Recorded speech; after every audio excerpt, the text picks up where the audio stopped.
अरे पण ते एकट्या जाणार आहे असं त्यांनी ठरवलंय, त्याचा राग येण्याचं काही नाही राग अजिबात नाही, मी अभिमानानं म्हणतोय. तिनं जर भरारी घ्यायची तयारी सुरू केलेली आहे तर एका क्षणिक आनंदाकरता आपण ती वाया घालवायची नाही. आता सावित्रीनं भरारी घेतलीच पाहिजे. पण म्हणून तू मुद्दाम सामोरं न येणं हे काही मला पटत नाही. हे बघ सदा, तू तुझा मित्र आणि तुझी वहिनी या नजरेतून पाहतोयस म्हणून तुला ते लक्षात येत नाहीये. पण लक्षात घे सदा, एका स्त्रीनं स्वतंत्रपणे पाऊल टाकण्याची तयारी केलेली आहे. अशा वेळेला मला तिच्या पुढ्यात देऊन तू तिचं स्वतंत्रपणे चालणं नाकारतो आहेस. मला कशा करता तिच्या पुढ्यात देतोस? तिच्या आधाराची काठी मला का बनवतोस? तुझा हेतू चांगला आहे आणि मी काही माझी जबाबदारी पार पाडणार नाही असं नाही. मी माझं नवऱ्याचं कर्तव्य पार पाडणार. सावित्रीचं रक्षण करायचं आहे ना, मी तिचं रक्षण करणार, पण तिच्या नकळत. लक्षात घे सदा, एकटी सावित्री जेव्हा पुणे ते नगर असा रस्ता पार करेल तेव्हा तिच्यात किती हत्तींचं बळ आलेलं असेल. तू म्हणतोय ते हळूहळू पटतंय मला. अरे पण परंतु आता तू काही काढूच नकोस. स्त्री ही अबला नाही, तिला सर्व शक्य आहे. हे फक्त सांगण्या बोलण्यातून नाही तर कृतीतून आणि स्वानुभवातून जर सावित्री शिकणार असेल तर ते अत्यंत महत्वाचं आहे. अशी संधी पुन्हा मिळेल का नाही आपल्याला ठाऊक नाही. या संधी करता तिने जी तयारी केलेली आहे ती उमेद पुन्हा कधी निर्माण होईल हे सांगता येत नाही. त्यामुळं आपण ही तयारी वाया घालवता कामाच नाही. तू एक काम कर, भीमा दादांना घेऊन जा. सावित्रीला म्हणाव हे आलेले आहेत, ह्यांच्याबरोबर तुला निघायचं आहे. ठीक आहे, चला भीमा दादा. पण मी तुमच्या संघ आलेलो आहे हे कुणाला बी सांगायचं नाही. ठीक आहे ना? चला चला.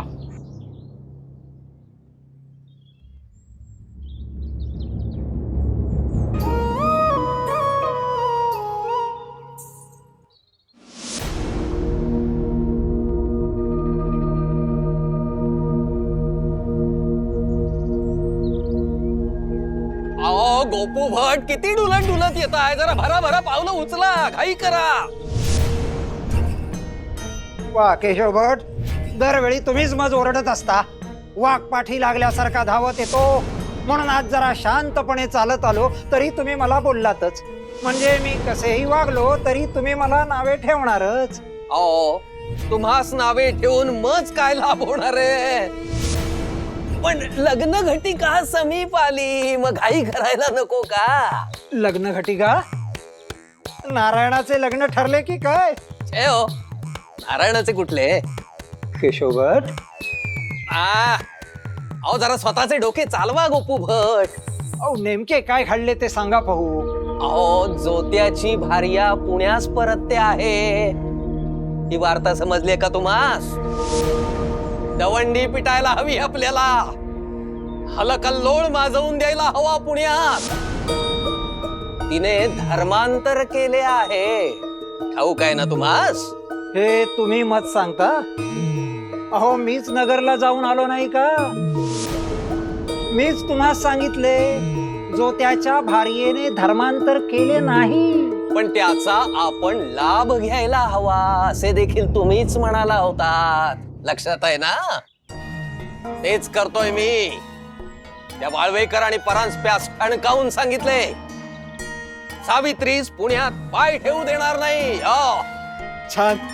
मग आता आपण काय करायचंय? सगळ्या पुण्यनगरीस गोळा करायचे.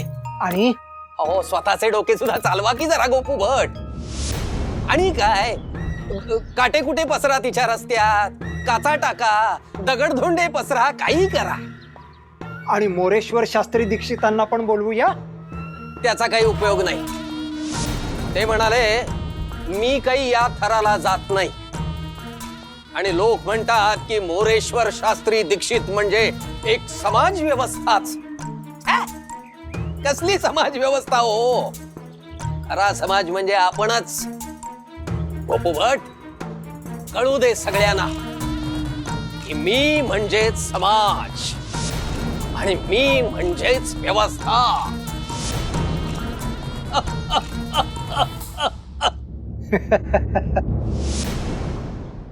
सरू, सरू अगं ऐक ना, असं काय करतेस? सरस्वती अगं ऐक, माझ्याकडे बघ आणि बोल. अगं रागवू नकोस, ऐक ना. तुम्ही सांगितलं तसं मी केलं ना. काल आले आणि आज निघाले असं करतेय का? चांगली 6 महिने राहिले की. आता तरी मला जाऊ दे ना ग. तू म्हणजे लहान मुलाच्या वर्तन करतेस सावी. रोज रोज असंच वागायचं म्हणजे काय ग? जरा विचार कर.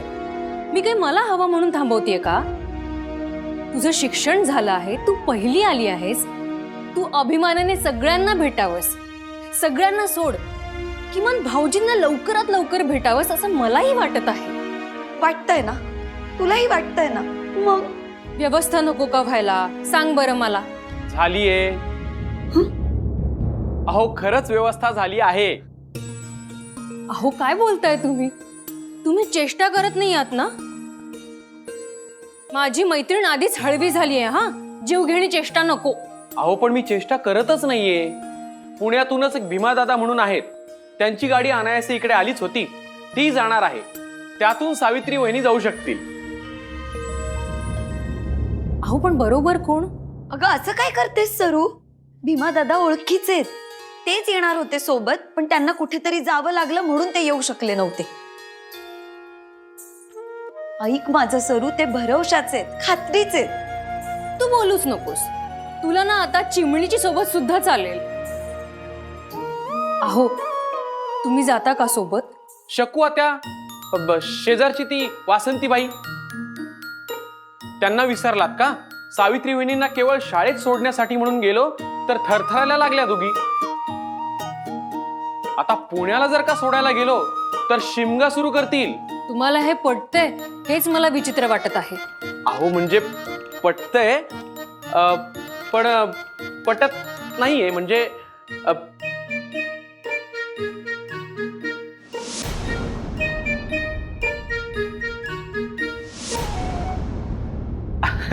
अहो म्हणजे काय माहितीये का, त्याचं असं आहे. काय बोलताय आणि खाणाखुणा कसल्या करताय? मला काही कळत नाही. जाऊ द्या, नंतर सांगतो. आणि तो दगड्या, त्याचं काय? सरू, आता एवढं सगळं झाल्यानंतर तो काही माझ्या वाटेला जाणार नाही.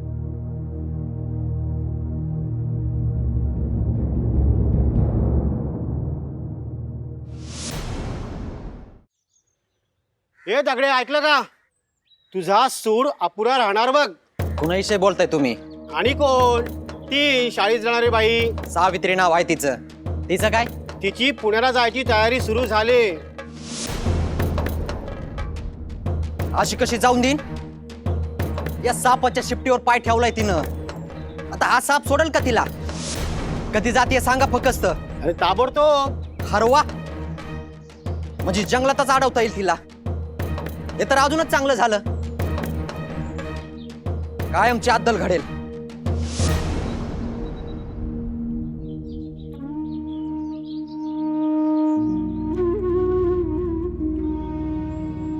सावी, तुला असं जाऊ द्यायला मला खरंच जीवावर येत आहे.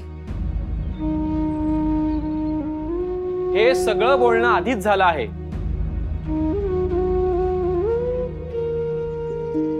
भीमा दादांना उशीर होतोय, चला. अहो आत्या, सरू, मी निघताना त्यांच्या पाया पडूनच निघाले. पण आता बोलवते ना. सरू नको. जिथे जिथे माझा स्पर्श झालाय तिथे तिथे गोमूत्र शिंपडून त्या माझ्या खुणा मिटवतायत. मनातून त्यांनी मला आधीच निरोप दिलाय. सावी, तू गैरसमज नको करून घेऊस. जुने संस्कार आहेत. ठाऊके मला. येते भाऊजी, येते.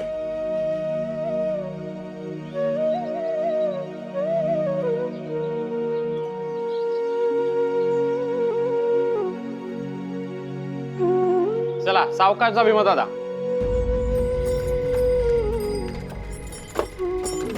काळजी करू नका, ज्योती बरोबर असणार आहे. सावी,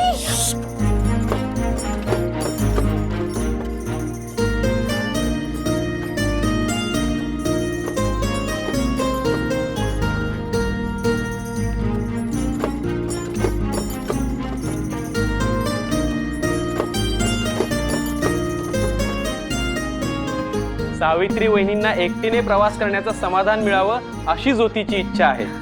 त्यांनी जी उमेद धरली आहे, जी ताकद गोळा केली आहे, ती वाया जाता कामा नये असं ज्योतीला वाटतं. बघा, असं बायकोच्या मनाचा विचार करणारा नवरा प्रत्येक स्त्रीला मिळायला हवा. वा, छान. म्हणजे मी तुमचा विचारच करत नाही असं म्हणायचंय तुम्हाला? हो, तसं नाही हो, मी आपल्या जगाचं म्हटलं. हे बरं झालं बाई, आता सावीची काळजी मिटली. नाहीतर जंगलातून कशी जाईल, रात्री कशी राहील असा घोर राहिला होता.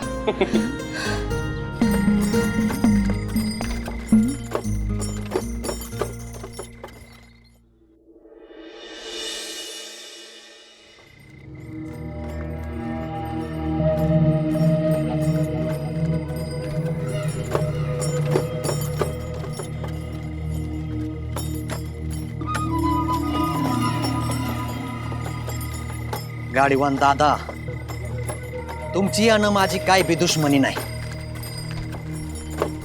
पर आयुष्यात तुम्ही एकच चूक केली, ती म्हणजे तुम्ही ह्या बाई संग चाललायत. नाही लाजो, काय करणार? अगोदर तुम्हाला संपवावं लागणार.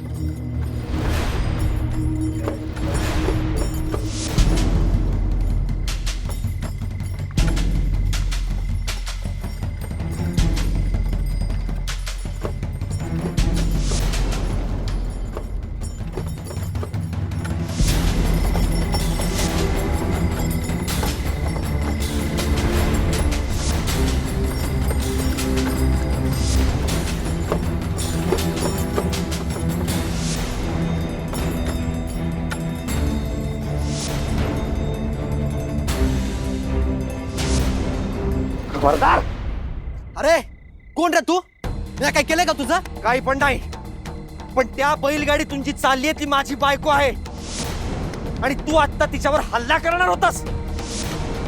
तू नगरला घातलेला गोंधळ ज्या क्षणी माझ्या कानावर आला तेव्हाच मला कळलं होतं की रस्त्यात तू काहीतरी दगाफटका करणार. हे बघ, अगोदर मी तिच्या वाट्याला गेलो नव्हतो, तीच माझ्या वाटत आडवी आली होती. चूक तिची आहे. बोलताना जरा स्वतःला विचार की चूक कोणाची आहे ते. काय चुकलं रे तिचं? आया बहिणींची इज्जत कर म्हणून सांगितलं तुला. ज्यांनी आपल्या माती करता रक्त सांडलंय त्यांची आठवण करून दिली, या चूक काय आहे? सांग की काय चूक आहे? अरे वाईट मार्गाला चालला होतास, त्यातून तिने तुला वाचवलं, त्याबद्दल तिचे उपकार मानायचे सोडून सूड म्हणून तिला मारायला निघालास. तू ग बोलण्यात घुमवू नकस मला. होय का? होय. चल, होऊन जाऊ दे 2 हात. हाय का हिम्मत? ये की ये.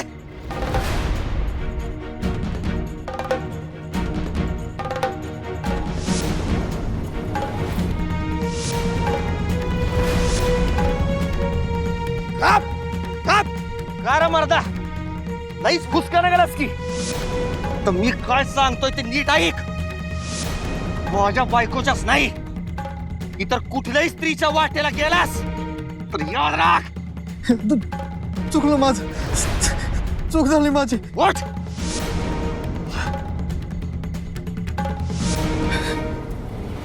चूक झाली. चूक झाली. अजूनही धुसफूस आहेच का? म्हणूनच मगाशी बोलत होतो. ऐक, शब्द शब्द संवाद आणि विचार ही माणसाला मिळालेली देणगी आहे. त्याचा जरा वापर कर, थोडा विचार कर. त्याच्याकरता आयुष्य मिळालंय आपल्याला, का फुकट घालवतोयस? दररोज आपलं आयुष्य कमी कमी होत चाललंय. एक एक दिवसानं आपण मरणाच्या जवळ येत जातो. निदान मेल्यानंतर तरी लोकांनी आदरानं आपलं नाव घ्यावं असं काहीतरी कर. हा भला माणूस होता असं लोकांनी म्हणायला पाहिजे. असं काहीतरी कर. समाजाचं जाऊ दे, प्रत्येकानं एवढा जरी विचार केला ना तरी समाज आपोआप बदलेल. जमेल का एवढा तरी विचार करायला? कबूल आहे जी, मनापासून पटलं. आता नाही जाणार कोणाच्या वाटेला.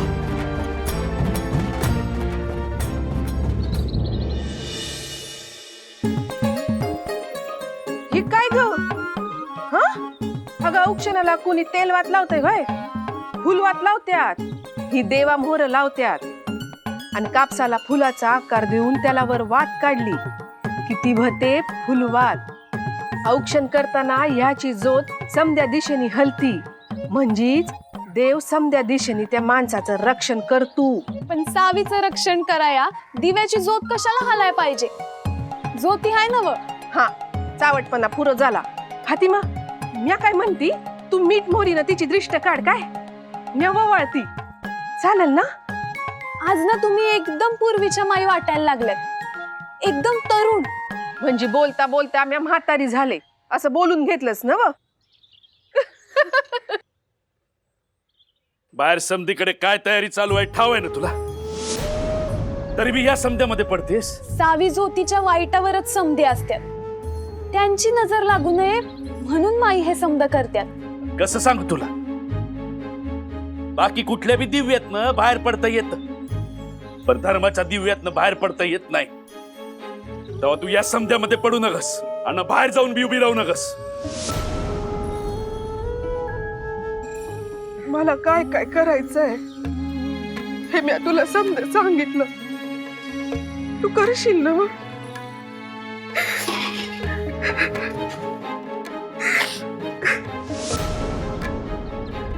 तुम्हाला वाटतं अगदी तसंच करीन,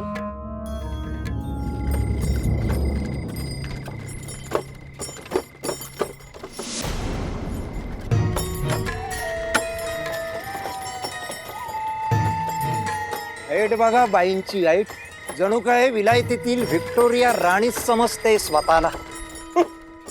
भीम्याच्या गाडीतून एकटी येते, एकटी। आज सगळी ऐट गळूनच पडेल तिची, बघाच तुम्ही। लोक हो, ज्यासाठी आपण इतका वेळ वाट बघत होतो ती वेळ हीच।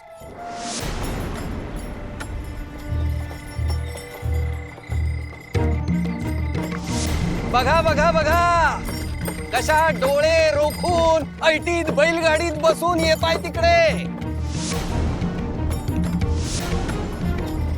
आणि आविर्भाव तर असा आहे की आपल्या हातून काही घडलेच नाही। उर्मटपणा बघा बाईंचा। सावित्री, मी फक्त जंगलातच नाही तर तुझं रक्षण मी इथंही करू शकतो, पण जर आज तू ह्यांना सामोरी गेली नाहीस तर पुढच्या काळात ते तुला आणखीन घाबरवतील, आणि जर आज तू ह्यांना परतवून लावलंस तर पुढच्या काळात हे तुझ्या कधीही वाट्याला जाणार नाहीत। उद्या जर का आपल्या लेकी बाळी हिच्या मार्गावर चालायला लागल्या तर आपल्या पुण्यनगरीचे कसे व्हायचे तुम्हीच सांगा। ए थांबा, इथूनच मागे फिरा, मागे फिरा, चल तेव्हा। किम्या, हिला सोबत घेऊन आम्ही तुला पुण्यनगरीत प्रवेश करू देणार नाही। तुला जर का ग्रामण्य टाळायचे असेल तर हिला बैलगाडीतून खाली उतार आणि मगच पुण्यात प्रवेश कर। अरे म्हणजे वाळीत टाकू तुला, वाळीत बहिष्कार करू तुझ्यावर, बहिष्कार।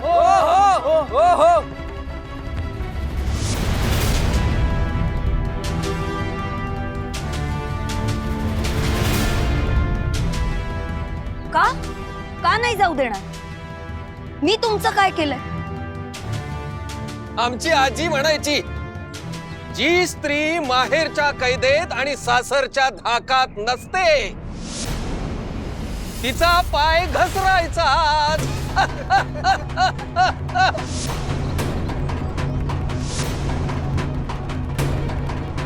तुम्हाला जे बोलायचंय ते स्पष्ट बोला। माझा पाय कधीही आणि कुठेही घसरला नाहीये, उगाच वाटेल ते ऐकून घेणार नाही। ऐकलत का? काय बोलताय ते ऐकलत का तुम्ही? म्हणजे तुम्ही सगळे मूर्ख जे इथे तिला अडवायला वेशीवर आलात ते। तुम्ही कारण सांगतच नाही आहात। मी सांगतो ना, मी सांगतो। तू धर्मांतर केले आहेस, या अपराधाला क्षमा नाही। आम्ही तूच पुण्यनगरीत पाय ठेवू देणार नाही